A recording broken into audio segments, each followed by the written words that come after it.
നിങ്ങൾ തവക്കൽതു അലല്ലാഹ് പറയണേ. അത് പറഞ്ഞാ കിട്ടുന്ന മൂന്നാമത്തെ പ്രതിഫലമുണ്ട്. അല്ലാഹുവിന്റെ വിശുദ്ധമായ ഖുർആനാണ് പറയുന്നത്. അല്ലാഹുവിന്റെ പരിശുദ്ധമായ ഖുർആൻ പറയുകയാ, അല്ലാഹുവേ പിശാചിന്റെ ഉപദ്രവങ്ങളിൽ നിന്ന് അല്ലാഹു നിനക്ക് സംരക്ഷണം തരുമെന്ന് അല്ലാഹുവിന്റെ വിശുദ്ധ ഖുർആൻ. നാലാമത്തെ കാര്യം എന്തെന്നറിയുമോ? അല്ലാഹുവിനെ പരമേൽപ്പിച്ചാൽ അല്ലാഹു തരുന്ന നാലാമത്തെ പ്രതിഫലമെന്താ? ഏത് പ്രതിസന്ധിയിലും പിടിച്ചു നിൽക്കാനുള്ള ശക്തിയാ. ഏത് പ്രതിസന്ധിയിലും പടച്ചവനെ എത്ര വലിയ പ്രയാസമുണ്ടായാലും ആ പ്രയാസത്തിന്റെ സമയത്തിൽ പിടിച്ചു നിൽക്കാനുള്ള ഒരു പവർ ഉണ്ടല്ലോ, ഒരു ശക്തിയുണ്ടല്ലോ. പടച്ചവനെ ക്യാൻസർ രോഗം പിടിച്ചിട്ട് വല്ലാതെ കിടക്കുന്ന ഒരു മനുഷ്യനുണ്ടല്ലോ. ക്യാൻസർ പിടിച്ചിട്ട് വല്ലാതെ പ്രയാസത്തിലാണ്. അടുത്ത് ചെല്ലുമ്പോ പോകുന്നവന്റെ മുഖത്ത് വിഷമമുണ്ട്. പടച്ചവനെ ഒരു ചെറുപ്പക്കാരൻ ക്യാൻസർ പിടിച്ചിട്ട് കിടക്കുകയാ. ആ ചെറുപ്പക്കാരനെ കാണാൻ പോയപ്പോ പടച്ചവനെ മുഖത്ത് വല്ലാത്ത വിഷമമുണ്ട്. പടച്ചവനെ കാണാൻ പോകുന്നവന്റെ മുഖത്തൊരു വിഷമമുണ്ട്. എങ്ങനെയുണ്ട് മോനെ? ക്യാൻസർ രോഗം പിടിച്ച് കിടക്കുന്നവന്റെ ചാരത്ത് ചെന്നിട്ട് എന്താണ് വിശേഷമെന്ന് ചോദിക്കുമ്പോ ചിരിക്കുന്ന മുഖത്തോടെ പറയുന്നു, അൽഹംദുലില്ലാഹ്, സുഖമാണ് ഉസ്താദേ, അൽഹംദുലില്ലാഹ്, സുഖമാണ് ഉസ്താദേ. പടച്ചവൻ എനിക്കൊരു ചെറിയ പരീക്ഷണം തന്നു. എനിക്ക് കണ്ണ് കാണാമല്ലോ, എനിക്ക് ചെവി കേൾക്കാമല്ലോ, എനിക്ക് നടക്കാമല്ലോ, എനിക്ക് ബാത്റൂമിൽ പോകാമല്ലോ, എനിക്ക് നിസ്കരിക്കാമല്ലോ, എനിക്ക് സുജൂദ് ചെയ്യാമല്ലോ. പക്ഷേ അതിന് പോലും പറ്റാതെ കിടന്ന കിടപ്പിൽ കിടന്ന് മലമൂത്ര വിസർജനം നടത്തുന്ന എത്ര പേരുണ്ട്? ആ ചെറുപ്പക്കാരൻ പറയുകയാ, ഉസ്താദേ കിടന്ന കിടപ്പിൽ കിടന്ന് മലമൂത്ര വിസർജനം നടത്തുന്ന എത്ര പേരുണ്ട്? അല്ല, എനിക്ക് അങ്ങനെ ഒരവസ്ഥ വരുത്തിയില്ലല്ലോ, എനിക്കല്ല അങ്ങനെ ഒരവസ്ഥ വരുത്തിയില്ലല്ലോ. അൽഹംദുലില്ലാഹ്. എന്റെ പ്രിയപ്പെട്ടവരെ, ഏത് പ്രതിസന്ധിയിലും പിടിച്ചു നിൽക്കാനുള്ള ശക്തിയാ തവക്കൽതു അലല്ലാഹ്. ജീവിതത്തിൽ പ്രയാസം വന്നാ റബ്ബിന്റെ തീരുമാനമല്ലേ. വൽ ഖദരി ഖൈരിഹി വശർരിഹി മിനല്ലാഹി തആല. ഈമാൻ കാര്യത്തിൽ ആറാമത്തത് നീ പഠിച്ചവനാ പെങ്ങളെ. ഈമാൻ കാര്യത്തിൽ ആറാമത്തെ കാര്യം എന്തെന്നറിയുമോ? ഖൈറും ശർറും അല്ലാഹുവിന്റെ ഭാഗത്ത് നിന്നാണ് വരുന്നതെന്ന് നീ വിശ്വസിച്ചാലേ നീ മുസ്ലിമാകൂ എന്ന് അല്ലാഹുവിന്റെ റസൂൽ അവിടെ നിന്ന് പഠിപ്പിക്കുമ്പോ ജീവിതത്തിൽ സന്തോഷമാകട്ടെ, ദുഃഖമാകട്ടെ, രോഗമാകട്ടെ, സാമ്പത്തിക ഞെരുക്കമാകട്ടെ, എന്തുണ്ടായാലും അത് പടച്ച റബ്ബിന്റെ തീരുമാനമാ. തവക്കൽതു അലല്ലാഹ്. ഒരു വഴി അടഞ്ഞാൽ അടുത്ത വഴി അല്ല തുറക്കുമല്ലോ. അല്ല നമ്മുടെ കൂടെയുണ്ടല്ലോ. മോളെ, എങ്ങനെയാ മക്കളെ കെട്ടിക്കുന്നത്? ഭർത്താവ് പറയുന്നു, പടച്ചവനെ മക്കള് വളർന്നു വരുന്നു, എങ്ങനെയാണ് മക്കളെ കെട്ടിക്കുന്നത്? അല്ലാഹുവുണ്ടല്ലോ. തവക്കൽതു അലല്ലാഹ്. നിങ്ങൾ എന്തിനാ ടെൻഷൻ അടിക്കുന്നത്? നിങ്ങൾ എന്തിനാ ബേജാറാകുന്നത്? അത് സമയമാകുമ്പോ പടച്ച റബ്ബ് ഒരു വഴി തുറന്നു തരുമല്ലോ. അല്ലാതെ ലോൺ എടുക്കാനല്ല, പലിശക്കെടുത്തിട്ട് കെട്ടിക്കാ. എന്റെ സ്വർണം കൊണ്ട് പടയം വെച്ചിട്ട് ആ പൈസ കൊണ്ട് കെട്ടിക്കാ. വേണ്ട പെങ്ങള്, വേണ്ട പെങ്ങള്, അല്ലാഹുവിന്റെ സഹായം നഷ്ടപ്പെടുകയാ. അതുകൊണ്ട് ജീവിതത്തിൽ എന്ത് വന്നാലും പറഞ്ഞോ, തവക്കൽതു അലല്ലാഹ്, തവക്കൽതു അലല്ലാഹ്. ഇത് അല്ലാഹു നിനക്ക് തരുന്ന അഞ്ചാമത്തെ പ്രതിഫലമാ. തവക്കൽതു അലല്ലാഹ് എന്ന് പറയുന്നവർക്ക് അല്ലാഹു കൊടുക്കുന്ന നാലാമത്തെ പ്രതിഫലം എന്തെന്നറിയുമോ? ഏത് പ്രതിസന്ധിയിലും പിടിച്ചു നിൽക്കാനുള്ള ശക്തിയാ. ഏത് പ്രതിസന്ധിയിലും പിടിച്ചു നിൽക്കാനുള്ള ശക്തിയാ. വിശദീകരിക്കുന്നില്ല. അഞ്ചാമത്തെ കാര്യം എന്തെന്നറിയുമോ? ഇതുകൂടെ പറഞ്ഞ് നമുക്ക് ദുആ ചെയ്യാം. അല്ലാഹുവിന്റെ പ്രവാചകൻ നബി Muhammad Mustafa ibn Umar bin Khattab റളിയല്ലാഹു തആല അൻഹു, സയ്യിദനാ ഉമർ ബിൻ ഖത്താബ് റളിയല്ലാഹു തആല അൻഹു ഖാല റസൂലുള്ളാഹി സ്വല്ലല്ലാഹു അലൈഹി വസല്ലം ലൗ അന്നകും കുൻതും തതവക്കലൂന على الله حق توكله لرزقكم كما ترزق الطير تعدو خماسا وترحو بتانا. എന്റെ പ്രിയപ്പെട്ടവരെ, നിങ്ങൾ പഠിക്കൂ. നിങ്ങൾ എന്തേ കാണാത്തത്? അള്ളാഹുവിൽ പരമേൽപ്പിക്കുന്ന ഒരു മനുഷ്യന് പടച്ചറപ്പ് കൊടുക്കുന്ന അഞ്ചാമത്തെ പ്രതിഫലം എന്താ? നിന്റെ ഉപജീവനമുണ്ടല്ലോ, നിന്റെ കച്ചവടമുണ്ടല്ലോ, നിനക്ക് സമ്പത്ത് വരുന്ന വഴിയുണ്ടല്ലോ, നിനക്ക് ഭക്ഷണം വരുന്ന വഴിയുണ്ടല്ലോ. അള്ളാഹു നിന്റെ ഉപജീവനത്തിൽ ബർക്കത്ത് ചെയ്യുകയാ, അള്ളാഹു നിലനിർത്തി തരികയാ. എന്റെ പ്രിയപ്പെട്ടവരെ, റസൂലുള്ളാഹി തങ്ങൾ പറയുകയാണ്, നിങ്ങൾ കാണാറുണ്ടല്ലോ രാവിലെ പ്രഭാതമായാൽ പക്ഷികൾ ഇങ്ങനെ കൂട്ടിൽ നിന്ന് പുറത്തേക്ക് ഇറങ്ങുകയാ, നാനാഭാഗങ്ങളിലേക്ക് പറക്കുകയാ, നാനാഭാഗങ്ങളിലേക്ക് പറക്കുകയാ. അവരന്നം തേടാ പോവുകയാണ്. ഒരു പക്ഷിയും പട്ടിണി കിടക്കുന്നില്ല. ലോകത്തുള്ള ഒരു പക്ഷിയും പട്ടിണി കിടക്കുന്നില്ല. കടലിൽ സഞ്ചരിക്കുന്നവർക്കറിയാ, പടച്ചവനെ ഒരാഴ്ചകൾക്ക് മുമ്പ് ലക്ഷദ്വീപ് എന്ന് പറയുന്ന നാട്ടിലേക്ക് കടന്നു ചെന്നു. അവിടെ പട്ടിയില്ലല്ലോ, അവിടെ പാമ്പില്ലല്ലോ, പടച്ചവനെ കാക്കയില്ലല്ലോ, അവിടെ കള്ളില്ലല്ലോ. മുസ്ലിമീങ്ങൾ മാത്രം ജീവിക്കുന്ന 7 കിലോമീറ്ററോളം വീതിയുള്ള ലക്ഷദ്വീപ് എന്ന് പറയുന്ന നാട്ടിൽ ചെന്നിട്ട് ബോട്ടിലൂടെ ഇങ്ങനെ സഞ്ചരിക്കുമ്പോ ഈ ഹദീസ് എനിക്ക് ഓർമ്മ വന്നു, ഈ ഹദീസ് എനിക്ക് ഓർമ്മ വന്നു. അല്ലാ, 4 ഭാഗങ്ങളിലും കടലാ, മുകളിൽ ആകാശം, 4 ഭാഗത്തും വെള്ളമാണ്. ആ സമയത്താണ് റബ്ബേ ഇങ്ങനെ ഒരു പക്ഷി ഇങ്ങനെ പറക്കുകയാ. ആ കടലിന്റെ ബോട്ടിന്റെ മുകളിലൂടെ ഒരു പക്ഷി ഇങ്ങനെ പറക്കുകയാ. അല്ലാ, അതിങ്ങനെ പറന്നു വന്നിട്ട് കടലിൽ നിന്നൊരു മീനിനെ ഇങ്ങനെ പിടിക്കുകയാണ്. പടച്ചവരെ, അള്ളയല്ലേ റിസ്ക് കൊടുക്കുന്നത്, അള്ളയല്ലേ റിസ്ക് കൊടുക്കുന്നത്. ഒട്ടിയ വയറുമായി പടച്ചവനെ പർവ്വതന്റെ മക്കളോട് സലാം പറഞ്ഞു പറന്നു പോവുകയാ. വൈകുന്നേരം വയറ് നിറച്ച് കഴിച്ചിട്ട് തന്റെ മക്കൾക്കുമുള്ള ഭക്ഷണവുമായിട്ടാ പറവ തിരിച്ചു വരികയാ. റേഷൻ കടയിൽ ക്യൂ നിന്നിട്ടല്ല, കഷ്ടപ്പെട്ട് ജോലി ചെയ്തിട്ടല്ല, ആരെയും വഞ്ചിച്ചുണ്ടാക്കിയതല്ല, പിടിച്ചു പറിച്ചതല്ല, അല്ലാഹു കൊടുത്ത റിസ്കാ. അതുകൊണ്ട് സഹോദരാ, കടയിലേക്ക് പോകുമ്പോ നീ പറയണം, ബിസ്മില്ലാഹി തവക്കൽതു അലല്ലാഹ്, തവക്കൽതു അലല്ലാഹ് എന്ന് പറഞ്ഞിട്ട് പൊക്കോ. അല്ലാഹു നിന്റെ കച്ചവടത്തിന് ബർക്കത്ത് ചെയ്യുകയാ. ജോലിക്ക് പോകുമ്പോ പറയണം, തവക്കൽതു അലല്ലാഹ്, അല്ലാഹു നിന്റെ ജോലിയിൽ ബർക്കത്ത് നൽകുകയാ. ഏത് കാര്യത്തിലും നീ പറഞ്ഞോ, പടച്ചവനെ ടെൻഷനാണല്ലോ, എല്ലാവർക്കും വല്ലാത്ത പ്രയാസമാണ്. ഉമ്മമാര് മക്കളോട് പറയുന്നു, മോനെ നല്ലതുപോലെ പഠിക്കണം, നല്ലതുപോലെ പഠിക്കണം, നല്ല മാർക്ക് വാങ്ങണം, നല്ല നിലയിലെത്തണം, നല്ല ജോലി ഉണ്ടാകണം. നല്ല ജോലി കിട്ടിയാലേ ഒരുപാട് പണം കിട്ടൂ, പണം കിട്ടിയാലേ നല്ല പെണ്ണ് കിട്ടൂ, എങ്കിലേ നല്ലതുപോലെ ജീവിക്കാൻ പറ്റൂ. 5 വയസ്സുകാരനായ മക്കളെ ഉപദേശിക്കുന്ന ഉമ്മ പണത്തിനോടുള്ള ആർത്തിയാ. ഈ മക്കളൊക്കെ വഴിപടച്ചു പോകാനുള്ള കാരണം എന്തെന്നറിയുമോ? ഈ ചെറുപ്രായത്തിൽ കഞ്ചാവ് കച്ചവടം നടത്തുന്നത് എങ്ങനെയാ? നിന്റെ മക്കള് മയക്കുമരുന്ന് കച്ചവടം നടത്തുന്ന ടീമിൽ പെട്ടുപോയത് എങ്ങനെയാ? നിന്റെ ഈ ആർത്തിയാവുമ്മ, നിന്റെ ഈ അത്യാഗ്രഹമാവുമ്മ.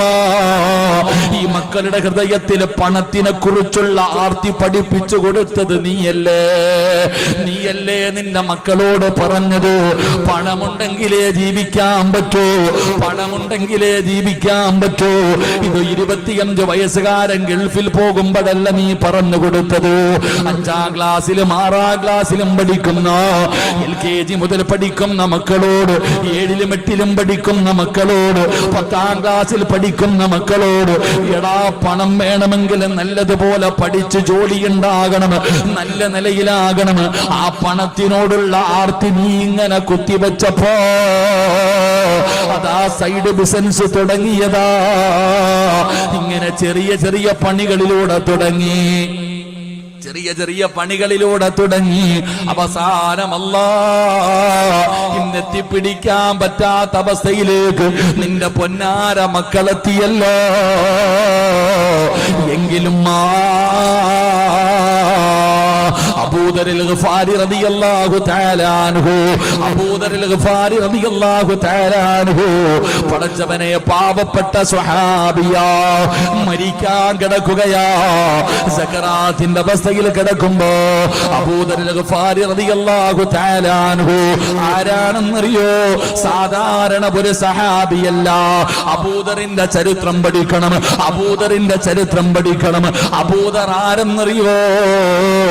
അല്ലാഹുവിന്റെ പ്രവാചകൻ നബി മുഹമ്മദ് മുസ്തഫ സല്ലല്ലാഹു അലൈഹി വസല്ലമ തങ്ങളും ജിബ്രീൽ അലൈഹിസ്സലാമും കൂടെ സംസാരിച്ചു കൊണ്ടിരിക്കുമ്പോ അബൂദർ വഴിയിലൂടെ നടന്നു പോവുകയാ. അബൂദർ വഴിയിലൂടെ നടന്നു പോവുകയാ. അല്ലാഹുവിന്റെ പ്രവാചകനോട് ജിബ്രീൽ എന്ന് പറയുന്ന മലക്ക് ചോദിക്കുകയാ, യാ റസൂലല്ലാഹ്, അല്ലാഹുവിന്റെ നബിയേ, ആ പോകുന്നത് അബൂദറല്ലേ നബിയേ? റസൂലുള്ളാഹിയുടെ കണ്ണ് നിറയുകയാണ്. പടച്ചവരെ അത്ഭുതപ്പെടുകയാണ്. മുത്തുനബിക്ക് വല്ലാത്ത അത്ഭുതമായി. ജിബ്രീലേ, ജിബ്രീലേ, എന്റെ അബൂദറിനെ നിനക്ക് എങ്ങനെയാ പരിചയമുള്ളത്? ആ പോകുന്നത് അബൂദറാണെന്ന് നിനക്കാരാ പറഞ്ഞു തന്നത്? ജിബ്രീൽ പറയുന്നു, നബിയേ, യാ റസൂലല്ലാഹ്, ഇന്നഹു ലഫീ മലകൂതി സമാവാതി സബഇ അശ്വറു ഫിൽ അർളി. ഈ ദുനിയാവിലെ ജനങ്ങൾക്ക് മാതാ അബൂദറിനെ അറിയില്ലെങ്കിലും ഞങ്ങൾക്കറിയാൻ നബിയേ. ഏത് മലക്കിനോട് ചോദിച്ചാൽ, ഏത് മലക്കിനോട് ചോദിച്ചാൽ അബൂദറിന്റെ പേര് പറഞ്ഞു തരും നബിയേ. മലക്കുകളുടെ ലോകത്തിൽ അറിയപ്പെടുന്ന സ്വഹാബിയാ അബൂദർ റളിയല്ലാഹു തആല അൻഹു. തന്റെ കയ്യിൽ എന്ത് കിട്ടിയാലും വൈകുന്നേരം തികയ്ക്കൂല. കള്ളു കുടിച്ച് തീർത്തതല്ല, പെണ്ണ് പിടിച്ച് തീർത്തതല്ല, എന്ത് കിട്ടിയാലും പാവങ്ങൾക്ക് കൊടുക്കുമായിരുന്നു. നാളത്തേക്ക് വേണ്ടി ഒന്നും കരുതി വെക്കൂല, നാളത്തേക്ക് വേണ്ടി ഒന്നും ചെയ്തു വെക്കൂല. അബൂദർ ഗിഫാരി റളിയല്ലാഹു തആല അൻഹു ആരെങ്കിലും പൈസ സൂക്ഷിച്ചു വെച്ചാൽ, ആരെങ്കിലും വലിയ വീട് പണിതാൽ വീടിന്റെ മുന്നിൽ പോയിട്ട് പറയുന്ന അല്ലാഹുവിന്റെ ദീനിന് വേണ്ടി കൊടുക്കൂ, പിടിച്ചു പറിക്കുമായിരുന്നു.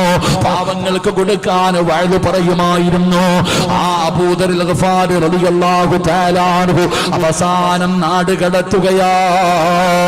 ഉസ്മാൻ റളിയല്ലാഹു തആല അൻഹുവിന്റെ കാലഘട്ടത്തിൽ ഓരോ മനുഷ്യന്റെ വീടിന്റെ മുന്നിൽ പോയിട്ട് വഅദ് പറയുന്നത് കാരണം പരാതി വന്നപ്പം നാട് കടത്തുകയാണ്.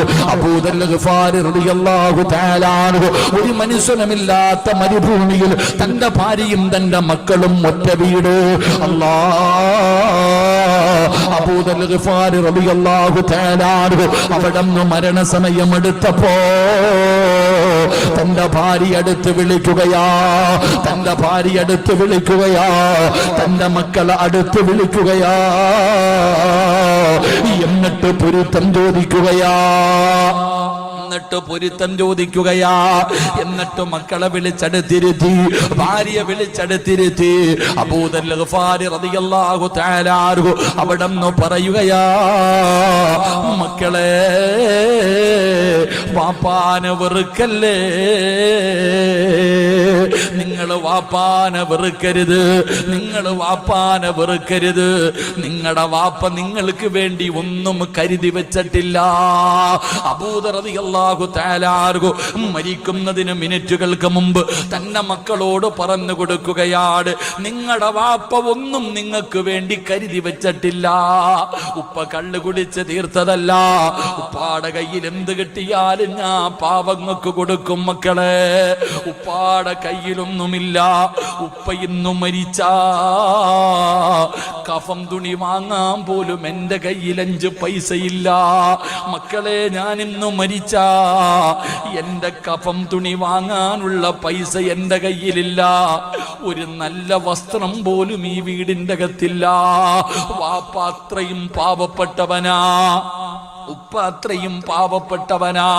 പണ്ടത്തെ ഉമ്മമാരെ, നിന്റെ ഉമ്മ ഇങ്ങനെ കഥ പറഞ്ഞു തരുമായിരുന്നല്ലോ.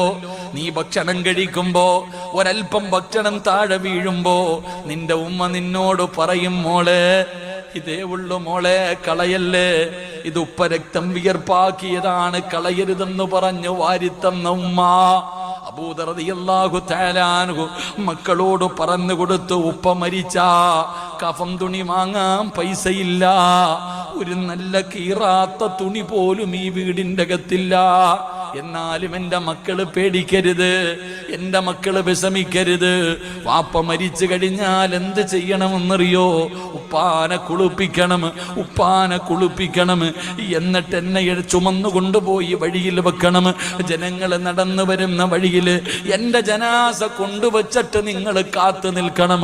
അതാ ഉംറ കഴിഞ്ഞ് ആരെങ്കിലും വരുന്നത് കണ്ടാ എൻ്റെ മക്കള് പറയണം, അല്ലാഹുവിൻ്റെ റസൂലിൻ്റെ സഹാബിയാ, അല്ലാഹുവിൻ്റെ റസൂലിൻ്റെ സ്വഹാബിയാ.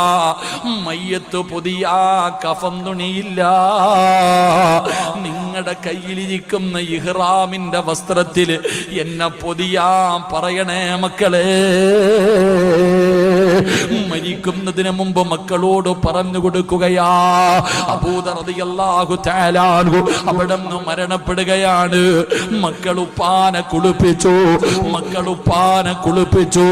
എന്നിട്ട് പറഞ്ഞതുപോലെ ജനാസ ചുമന്നു കൊണ്ടുപോയി വഴിയിൽ വെച്ചിട്ട് കാത്തു നിൽക്കുകയാ. ഒരുപാട് സമയം കഴിഞ്ഞു. അവസാനം നോക്കുമ്പോ ഒരു സംഘം വരികയാ. ഉംറ കഴിഞ്ഞൊരു സംഘം വരികയാ. ആരാ നേതാവെന്നറിയുമോ?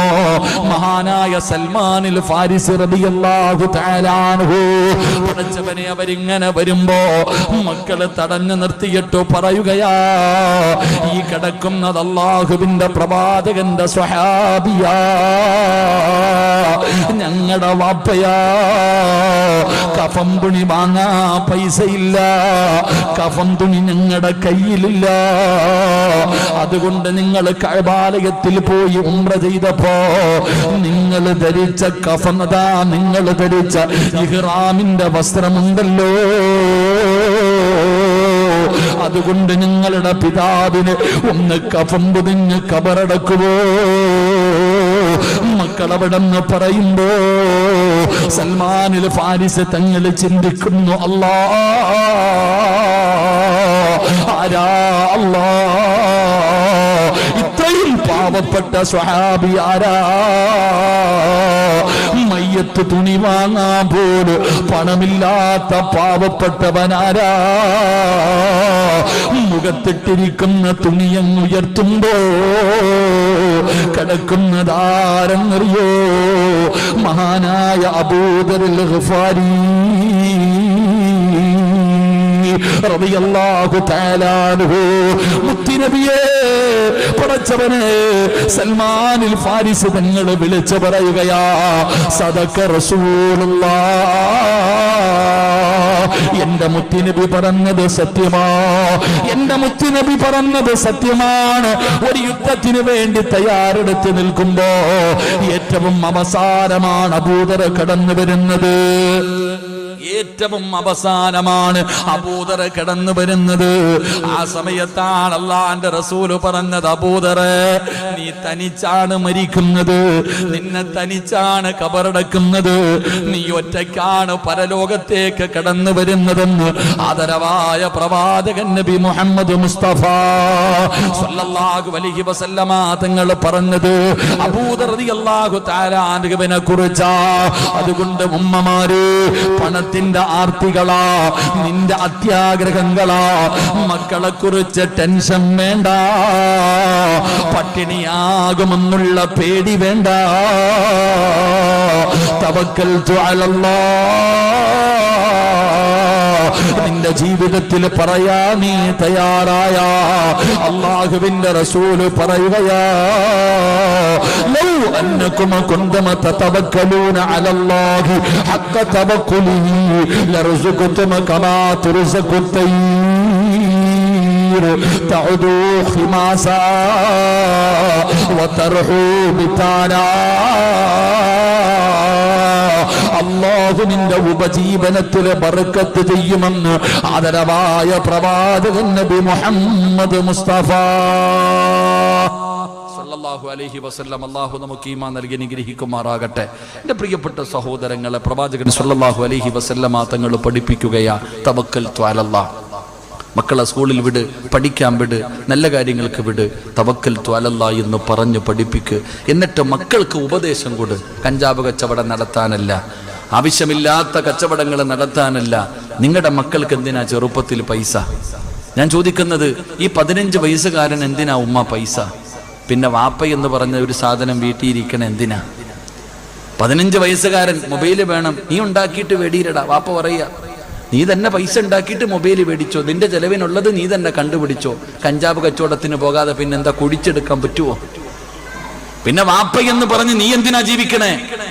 വാപ്പ ഗൾഫ് നാട്ടിൽ കിടന്ന് കുബൂസും വെള്ളവും കുടിച്ചുകൊണ്ട് കഷ്ടപ്പെടുമ്പോ സ്വന്തം മക്കളെ നോക്കാൻ പറ്റാതെ ഇറക്കി വിട്ട് നടക്കുന്ന ഉമ്മമാർ, രാത്രി നിങ്ങളുടെ ഈ റോഡിലൂടെ നിന്ന് സഞ്ചരിക്കുക. നിങ്ങൾ രാത്രി വീടിനകത്ത് പുതച്ച് കിടന്നാ പോരാ. രാത്രി കാലങ്ങളിൽ 12 മണി, 1 മണി, 2 മണി സമയത്ത് നിങ്ങളൊന്ന് പോയി നോക്ക്. ഇവിടെയുള്ള ഏതെങ്കിലും ഒരു കടയിൽ ഒരു 20-30 വയസ്സിന് മുകളിൽ പ്രായമുള്ള ഒരാളെയും നിങ്ങൾ കാണൂല. ഈ റോഡിന്റെ ഓരത്ത് കാണുന്ന കടകളിലും കടത്തിണ്ണകളിലും ഒരു 30 വയസ്സിന് മുകളിൽ പ്രായമുള്ള ആരെയെങ്കിലും കാണണമെങ്കിൽ മംഗലാപുരത്ത് നിന്ന് വണ്ടി കൊണ്ടുപോകുന്ന ലോറിയുടെ